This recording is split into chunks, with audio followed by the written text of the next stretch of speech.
that way. So go Tigers, right? But anyway, thank you so much for having me. I'm really grateful that you would have me here. I want to thank my colleagues for coming here as well and being a part of this. And I'm really excited to be with you. You know, every time you're in South Carolina, so you get this every 4 years. And they come to you and say, this is the most important election in a lifetime. All the elections matter in our republic. So what I want to make the point today, and hopefully convince you to support me, and if you're with us, to keep you with us, and encourage you to bring more people to our team, is this is a generational election. And here's what I mean by that. We are being asked in this election not just to choose what party's going to win. We're being asked to choose what kind of country are we going to be in the 21st century. For 200 years, for over 200 years, this has been an exceptional country, unlike any in the world. By the way, that's not something I saw special on PBS or read about in a book. I've lived why America's special. My parents weren't born in this country, and I know that this is the nation, not just that I was born in, it's a country that literally changed the history of my family, as it has for millions of people around this country and all of you. But that's always been a choice. Being a special country is not automatic. You don't just wake up in the morning and say, we're America, and so everything's going to turn out fine, we don't need to do anything about it. That's not true. In each generation, we've had to confront challenges and embrace opportunities. And that's why America's special. That's why for over 2 centuries, each generation has left the next better off. And now the time has come for us to make that same choice. And the bad news is that's not the road we are on right now. The road we are on right now is a road that will rob us of the things that make us special. The road we are on right now is a road that will leave us as the first Americans ever, that will leave our children worse off than ourselves. But what I want to leave you here today believing is that it doesn't have to be that way. That if we are willing to do what it takes, America can be greater than it's ever been, and our children can be the freest and most prosperous Americans that have ever lived. It doesn't feel that way for a lot of people today. One, because a lot of them just feel out of place in their own country. Why? Because our whole lives, for example, we've been told that this is a nation that celebrates success. If you work hard and if you persevere, you're going to have a chance to be successful. For some people, that means financial success, by the way. And we've reached a point in this country where financial success, some of our leaders attack it. They stigmatize it. If you've made money in this country, they say, oh, you must have done something wrong. Or you must be doing something that's unfair. They forget that the free enterprise system is fantastic because it allows everyone to be better off without anyone being worse off. One of the first things I'll do when I'm President of the United States is you will once again have a president that celebrates success, that lifts up all Americans without ever asking you to turn on anybody else. For one of the great things about our free enterprise system is it can make poor people richer without having to make rich people poorer. And we will re-embrace that when I'm president in this country.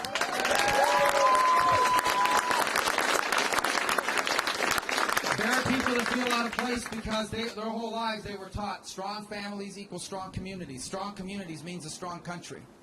Being a parent is the most important job we will ever have.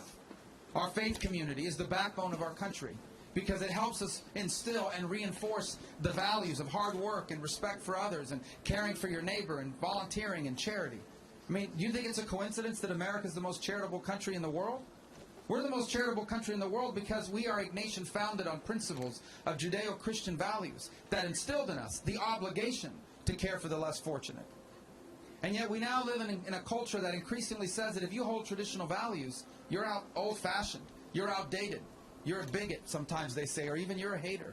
And this is wrong. Now, people have a right to believe anything they want in this country. But that includes the right to hold dear to the values that have made us such a strong nation and a strong society and a strong people. People feel out of touch as well because our whole lives we're told America is a special country. We believe that we're unique and set apart from the world. But now we have leaders, quite frankly, a president that has apologized for America. A president that's gone around the world implying that maybe America's not that much different than everybody else. I can tell you, I know for a fact that America's different. Because I was raised by people that know what the world is like outside of America. When I'm President of the United States, we will have a president that believes and knows for a fact that America is the single greatest nation in the history of all mankind.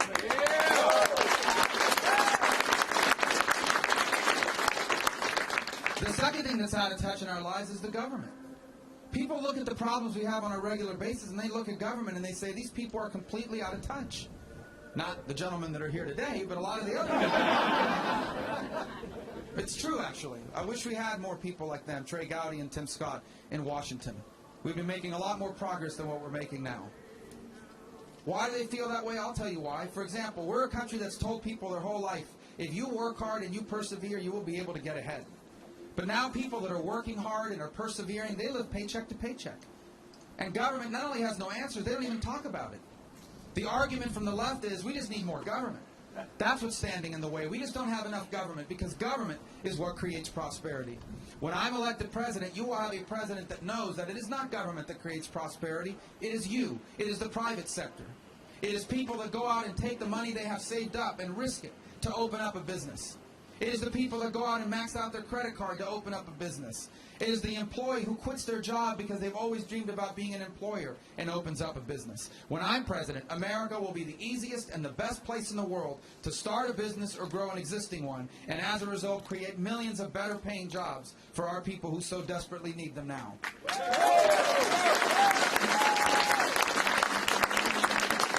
Our government is out of touch because look what we're doing to young Americans. No American leadership has ever done to young Americans what this leadership, what this generation of leadership is doing. It's leaving them saddled personally with thousands of dollars in student loan debt. Perhaps you know or love someone who is saddled with thousands of dollars in student loan debt, often for a degree that doesn't even lead to a job. And then on top of that, we are saddling them with what's already $19 trillion of national debt, which someone's going to have to pay. And it isn't going to be the people that are running up that debt now. Never in the history of this country has one generation been so unfair to the next.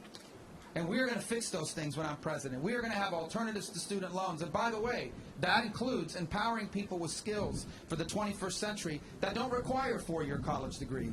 Why did we become a country that tells all young Americans everybody has to go to college, as if somehow if you don't, you're not smart? That's a lie.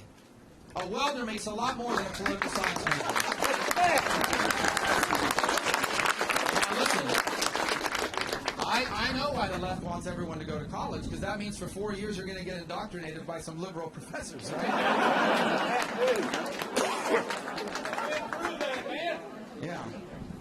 Yeah, I recovered from that, and so can you. And college is still a valid choice. And if that's what you want, you should be able to make it. And it shouldn't cost as much as it costs. And you shouldn't have to take out $50,000 to pay for a degree that doesn't lead to a job. But there are other really good jobs out there. I've seen it on the campaign trail. Welders that make $50,000 at 19 years of age. And we don't teach people to do that work anymore. Those are good jobs. Those are important jobs. And by the way, they make a lot more than $50,000 after a few years. When I'm president, we will graduate people in this country from high school, ready to fix airplanes and cars, ready to work as welders, machinists, pipe fitters, plumbers. We will teach people these skills so they are ready to work from the day they leave high school, and we can rebuild for them the American dream, and so too for our country. These are important jobs.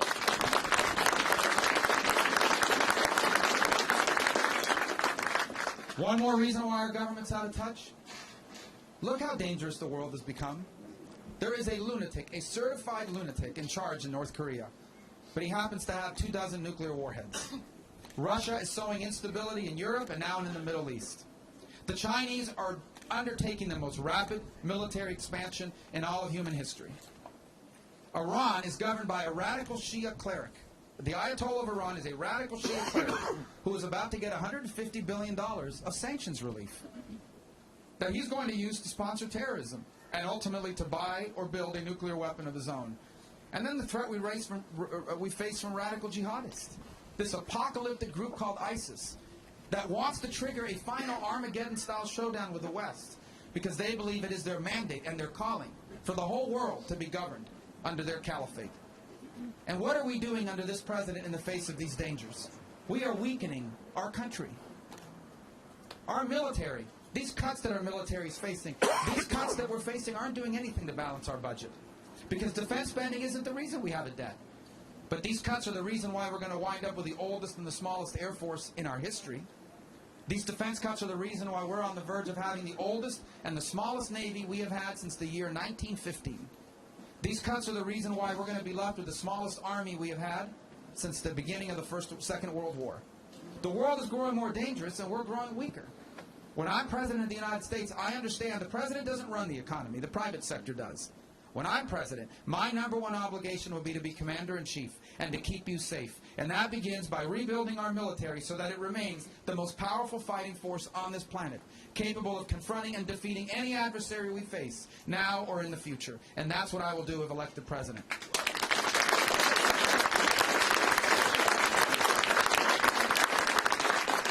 And so what are the consequences of a government that's leaving our people behind and is out of touch with our lives? The consequences are the uncertainty we face in our daily lives. But it's also the reputational damage that Barack Obama has done to America around the world. You know what the perception is around the world right now? That America is a nation in decline. That America is a nation that's falling apart. That America in 10 years is not going to be a very important country anymore like it once was. That's the reputation we're getting. That's the reputation our enemies talk about. That's why they mock us. ISIS puts up videos about how they're going to fly the black flag of ISIS over the White House. That's what China tells every nation in the Asia-Pacific region, that we're the rising power and America's in decline. That's why our allies are already planning for a post-American world, where they're going to be on their own and will no longer be able to rely on America. From my first day in office, it will be very clear to our allies and our adversaries that America remains a great country. We just had a bad president, a weak president. But now we'll have a strong president, and America is going to once again be the greatest nation on earth, and it is going to act like it once again. Amen.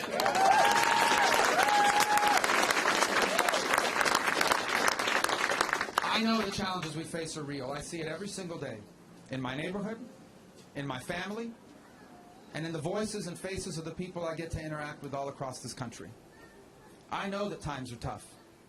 But I also want you to believe that as tough as things are, we can fix everything that ails us. We have answers to all of our problems, and some of them are self-inflicted.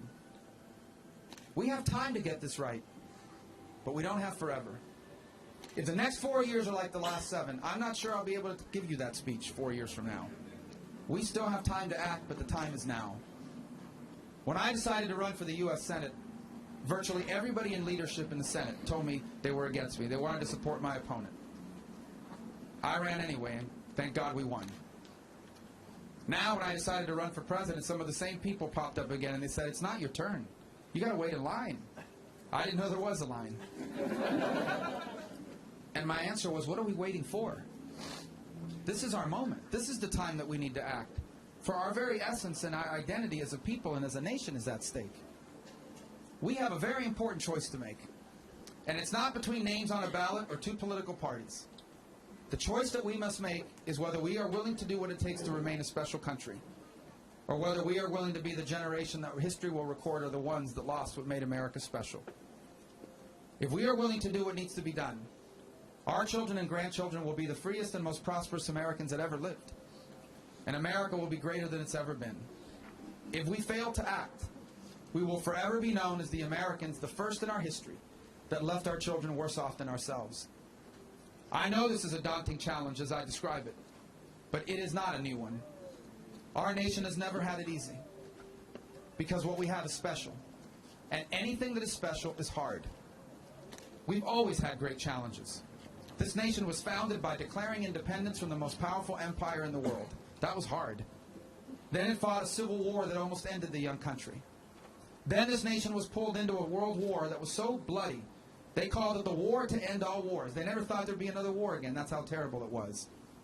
As soon as that ended, we had a Great Depression, the most traumatic economic experience this nation ever saw. Just as the Great Depression was winding down, we had a Second World War. And we weren't sure we were going to win that war in its early days. As soon as the Second World War ended, we had a Cold War that lasted decades and threatened the existence of life on this planet. The 60s were a hard time. The Civil Rights Movement divided us regionally. The Vietnam War divided us generationally. In the 70s, we had a president resign in scandal, long gas lines, hyperinflation, a decade that ended with hostages in Iran, and we were unable to do anything about it until Ronald Reagan was elected. We have always faced great challenges. Ours has never been the story of a people that had it easy. Ours has always been the story of a people that faced great challenges and confronted them. And that's why each and every one of us inherited from our parents and grandparents the single greatest nation in the history of mankind. Now the time has come for us to do our part, and we should be excited about it. For what we have before us is the opportunities to be the authors of the greatest chapter in the amazing story of America. And we are all called to this task. Every single one of us is blessed to be a citizen of this great land. I tell people all the time, America doesn't owe me anything. We got to get that out of our heads, that if somehow America owes us something. America doesn't owe us anything. We have a debt to America. I have a debt to America I'll never repay. Because my parents weren't born here. But this country changed their lives. My father in particular had it difficult. You know, when he was 4 days shy of his 9th birthday, his mother died. And so he had to stop going to school and start working. And he really never went back to school after that. And he worked for the next 70 years of his life. When my parents came to this country, they struggled. It wasn't instant success. And they never became rich or famous. But my parents were successful people, and they lived the American dream. Because working as a bartender and a maid, they owned a home in a safe and stable neighborhood. They were able to retire with dignity, and they were able to leave all 4 of their kids better off than themselves. That became the purpose of their lives, by the way, was to give us the chance to do all the things they never could. And I have a debt to this country because there's no other nation on earth where that would have been possible. We all have that story. We are all a generation or two removed from someone who did that for us. Whether it was your grandparents that did it for your parents, or your parents that did it for you, or you that are doing it for your children now, we are all the beneficiaries of the greatness of America. And so we all have an obligation to keep this country that way. And that's why I'm running for president. That's why I'm asking you for your vote. That's why I'm here today, and I hope to be back. I have great respect for all the other people running on the Republican side. We have a good field of candidates. None of them is a socialist.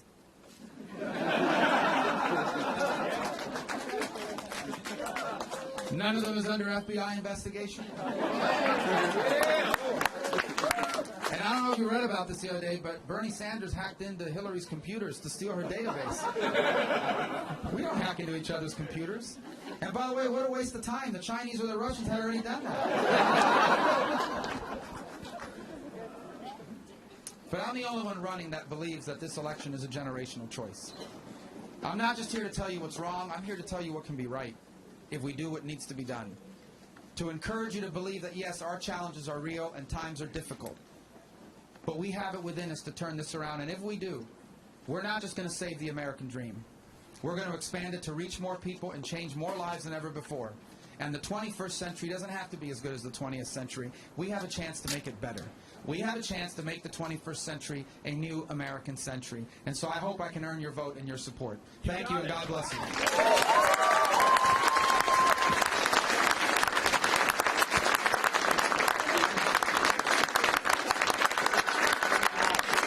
Thank you, Marco. Thank you for your comments. And at this time, we have the opportunity to have you answer questions from the audience. They've had an opportunity to write down some of their questions, and for the next few minutes, absolutely, we'll answer some questions. Let's start with Anna Page from Clemson, South Carolina. Anna, there she is. All right. Woo, she says. This is good. This is good. She's excited. We're warming up for the Orange Bowl. That's there you go. Well, Anna's question has a lot to do with the next American century, as you all often talk about. College education is becoming more and more unaffordable for many college students. Her question is, how do we control the cost of college and university tuition? Well, I think that we need to completely modernize higher education, and as president, that will be my highest priority. Why? Because the best paying jobs of the 21st century require more skills than ever. I was at a factory in Iowa 2 days ago, or a manufacturing plant. These jobs that used to be assembly line jobs are highly specialized fields. The welder is also basically a software designer. It's amazing. These jobs pay a lot more than the old welding jobs did, but they require more skills than ever. So we want to do 3 things. Number 1, I mentioned it in my speech. We want to ensure that Americans who want to acquire technical skills can do so as quickly as possible. One of the things I believe is that we need to open up federal financial aid to high school students who want to go to technical college, so they can go to high school in the morning and tech school in the afternoon. And when they graduate at 18 years of age, they don't just have a high school diploma. They are certified and ready to work as a welder, as a machinist, as a plumber, in the construction trade, as an airplane mechanic, as a BMW technician. These jobs pay $40,000 or $50,000 at 18 years of age with zero debt. The second thing we have to do is we have to make it easier for people that work full-time and are raising a family to get the skills they need. So in my book, I write about a story. Well, let me tell you about a real-life story, another real-life story. A young lady that once worked for me when I was in the state legislature and I was the Speaker of the House. And she was a single mother. The father of her children had never been involved in their life, provided zero financial support. A too familiar story in this country. She only made $28,000 a year because that's what the state paid for the job she had. But because she had a flexible boss and a program that allowed her to go to school on night and on weekends, she became a paralegal. And when she graduated, instead of making $28,000 a year, she made $57,000, $58,000 a year her first year. Today, that's impossible for millions of Americans. That's why we need alternatives to traditional college that are based on what you've already learned, competency-based learning, that gives you credit for military experience and work experience, life experience, what you've learned on your own. If you already know something, why should you have to sit in a classroom and take it again? Give people credit for what they already know and allow them to learn the rest from a variety of sources. Now, we're still going to have traditional four-year schools. Because after all, how would we have college football? So we're still going to have but it's too Jeez. At least you're not an FSU fan. Right? FSU is still mocking me because they beat us this year. That's what next year's for, see. But you guys beat FSU, right, Clemson? But you're right, it costs too much. And one of the things that's going to bring tuition under control is more competition. Traditional college today has no competition because it's all based on a traditional accrediting model. Basically, if you're not accredited by one of these 6 boards, you can't offer college degrees. So they have kind of like a monopoly. The other is alternatives to student loans. I've innovated an idea called the Student Investment Plan that allows graduate students in particular to get their tuition paid for by a private investment group, the way they would invest in a small company. And if you graduate and become successful, they make their money back with a profit. And if you graduate and are not successful, they lose their money. They made a bad investment. It's still better than a loan because it's not sitting on your credit report. The other thing is we need to provide our students with more information. When I'm president, before anyone takes out a student loan, they're going to tell you how much people make when they graduate from that school with a degree that you're seeking. So you can decide, is it worth borrowing $50,000 to major in Roman philosophy? The market for Roman philosophers has tightened over the last 2,000 years. So you deserve to know that. And for me, that's really critical. I'll tell you, this is something that's personal to me. I owed over $100,000 in student loans up until 3 or 4 years ago. I wrote a book, and I was able to pay it off, and it's available on paperback if you're interested. But I never would have paid that loan off had it not been for that. Over $100,000. Today, there's over $1 trillion of student loan debt in America, much of it in default, meaning these people's credit is being ruined forever. They will never be able to start a business or buy a home because they can't pay their loans off. We need to deal with this. I talk about it everywhere I go. It is a big issue. And as president, it will be among my highest priority to make acquiring 21st century skills faster and cheaper for all Americans, no matter how it is you're trying to access it. Thank you. Thank you, Marco. The next question comes from Tim Burson. All right. There he is. There we go. Yeah. He has watched as President Obama has allowed the bureaucracy to take more and more control of our lives, and specifically in the area of energy. EPA has had a major impact and a negative impact on our lives. How would you rein in the EPA, and specifically the EPA's greenhouse gas regulations? Well, because on my first day in office, I'll issue orders that will immediately repeal these ridiculous rulings that do nothing to improve our environment, but are making America a more expensive and difficult place to create jobs. This is why the EPA is now known as the Employment Prevention Agency. We are all for reasonable regulation. I fly a lot on airplanes. I'm really glad that the people that fly that airplane are regulated pilots and not somebody that stayed at the Holiday Inn Express. Okay? I'm glad that when we turn on the tap, the water doesn't have poison in it. There's a rule for regulation, but not for over-regulation. And that's what we've reached the point today. And the answer that I've proposed for that is called a regulatory budget. It works like this. Every year, Congress will set a hard cap on how much regulations can cost our economy. And they can't go over that cap.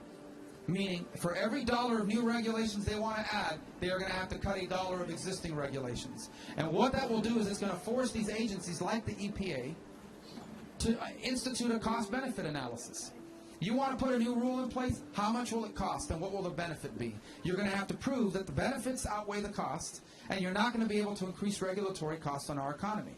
If we do that, if we put a cap like that in place, there'll be less regulations. If there are less regulations, there'll be less regulators. And why does that really matter as much? I'll tell you why it matters. Because regulations kill small business. It doesn't hurt the big business. The big corporations, they just hire an army of lawyers and compliance officers. The people trying to start a business out of the spare bedroom of their home get killed by these regulators and these regulations. It's why small banking is under so much duress in this country. Regional banks and community banks, they can't deal with all the regulations that are hitting them from Dodd-Frank. And when it comes to energy, we are reckless if we do not fully utilize our energy resources, especially oil and natural gas. Natural gas in particular has the promise of dramatically lowering the cost of manufacturing in America. Because energy, the overhead cost of powering a plant, is one of the largest overhead costs of a manufacturer. If energy costs in America are cheaper than the manufacturing countries we're competing with, we are going to have a manufacturing renaissance because we're the most productive workers in the world. And we can once again be an economy that makes things, not just an economy that does things or invents things. We can also be an economy that makes things again. And we will do that in combination with tax reform. We will have regulatory reform, and we will fully utilize our energy resources, and we will bring manufacturing back to America.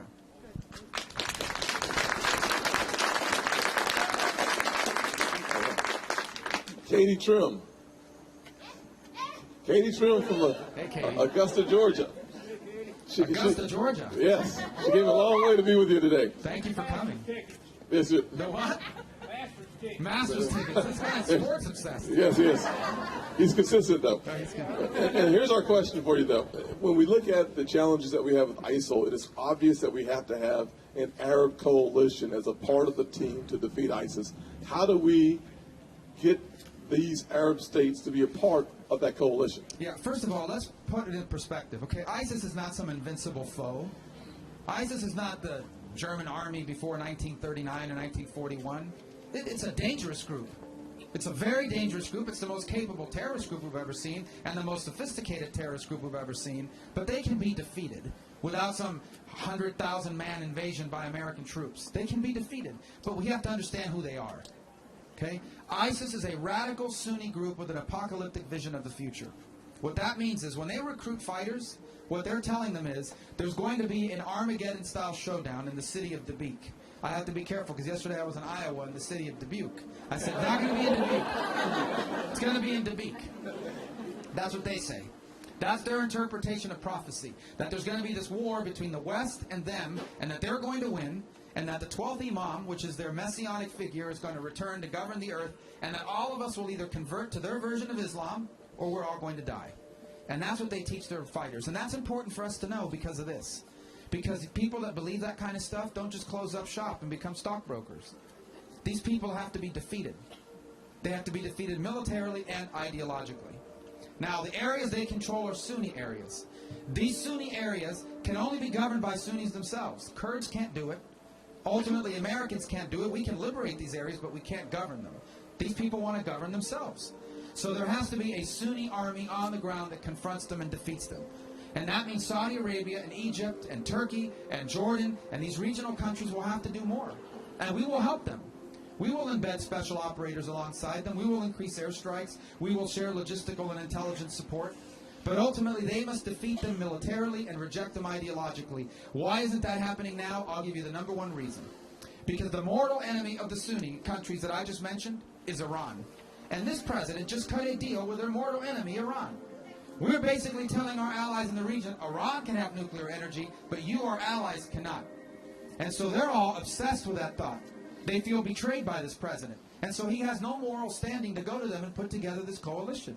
When I'm president, we will. We will put together a coalition. We will eradicate ISIS. We will eliminate the Sunni scourge that they're doing to their own people. They are a scourge on their own people, the Sunnis themselves, but also on the rest of the world. They will be defeated militarily and hopefully rejected ideologically. We have no choice. Either they win or we win. That is the choice before us. And I know what choice you want us to make. And as president, that's the choice we will make. And we will have the military capable of carrying it out. All right.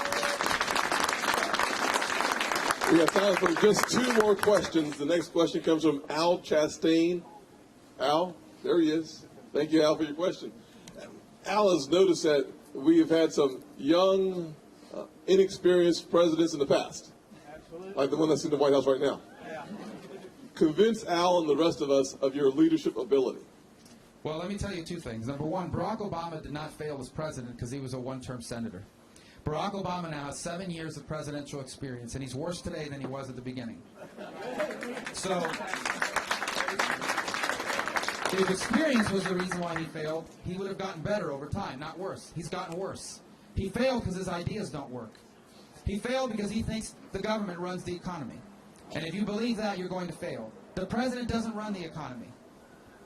Some of you are business owners. I know this is a business. I bet you none of you picked up the phone and asked the president for permission before you opened up your business or grew it. The job of those of us in public office is not to grow the economy. The job of those of us in public office is to put in place policies that allow you to be successful and grow the economy. And those policies are not rocket science. It's having a tax code that is better than the rest of the world, having regulations that do not make us the most expensive place in the world, bringing our debt under control because you can't grow your economy if you have a debt crisis, repealing and replacing Obamacare, which is a job killer, and fully utilizing our energy resources. We put those policies in place, and you, the American private sector, the most creative people in the world, the most productive workers on the planet, you're going to take care of the rest. You're going to start your businesses and grow jobs and create prosperity. The one thing the president has to do is keep us safe. And we have a president that has been the #1 advocate for the reduction in our military capabilities. Under the idea, I guess he has, that America was too powerful, and that our power is what was causing these problems around the world. And so let's weaken America. Let's undermine its military strength. That way it's not capable of butting in all over the world, and then the world will be a better place. He, in essence, said that in his speech in Cairo, 6 months into office. America's been too involved. I apologize for all the stuff America's done. We're going to be better neighbors. Well, you know what happens when America's weaker?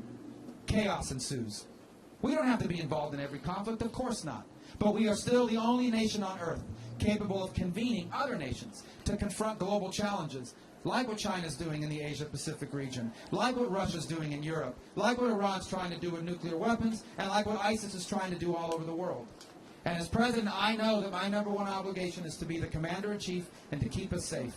And the difference between me and Barack Obama is I believe that a strong America makes the world a safer and a better place. He believes a weaker America makes the world a safer and a better place. That is a fundamental difference between us.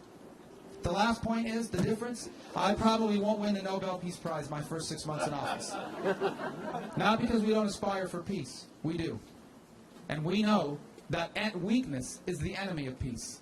We know that eviscerating our military is an enemy of peace. It will be my #1 objective to keep this country safe and to keep us at peace. And the best way we can keep us at peace is to make this country stronger militarily and economically than it has ever been. And Barack Obama never understood that. And that's why he failed as president. And that's why if you give me the chance to be president, we will succeed. And the last point I would make is, I've actually done things. Even despite the fact that the Congress is this divided, you know, everyone running for president is against Obamacare, as Republicans, I should say. I'm the only one that's ever scored a victory against Obamacare. We got the bailout fund defunded last year, and we did it again this year. Everyone supports our veterans. I'm the only one running for president that brought accountability to the VA last year when we passed the VA Accountability Act. Everyone running for president is a strong advocate of Israel. But just this week, we got a law passed and signed by the president that imposes additional sanctions on Hezbollah. So we haven't just talked the talk, we have walked the walk, and as president, we will do that every single day on your behalf. One last question. I have noted a lot of young people here today, and it's amazing to see all the little kids here and the young adults here. God bless you all. And we've had a number of questions from the youngsters that I did not have an opportunity to get to ask you, so I'm going to close with a question from Cal Harbin. Cal's up there in the blue vest like my red vest. God bless you, Cal. Cal wants to know, an important question, what is your favorite sport and your favorite football team? Well, yeah, I think they already know that. I think it's Clemson, but I wanted to give you a chance to say it publicly. At least until the third week of February, yeah, Clemson. I love football. I like basketball too, but I love football at every level. We just actually went to the high school, the Shriners All-Star game a few minutes ago before we came here, and I love the game of football. I've coached it. My sons play it. I know that kids aren't supposed to play tackle football anymore. My kids play tackle football. We love the sport. I love it at the high school level, the college level, the pro level. At the college level, my favorite team is a SEC school, one of the finest institutions of higher learning in the country, the Florida Gators. And we're not in the ACC, you don't have to worry. And then in the NFL, I have the heartbreak of being a Miami Dolphin fan. Yes, you do. Once the winningest franchise in all of professional sports. Miami. I know. Any team that has to keep pointing out to a season that happened 35, 40 years ago, it just breaks our heart. So anyway, but the good news is, our legacy lives on. Mike Shula is the offensive coordinator for the Carolina Panthers, and they're undefeated. So yes, I'm a Miami Dolphin fan, and I've got the scars to prove it. Well, let me just say thank you all for coming out. It is absolutely amazing to see so many great people here. We would love to say Merry Christmas. And may God continue to bless the United States of America. Thank you.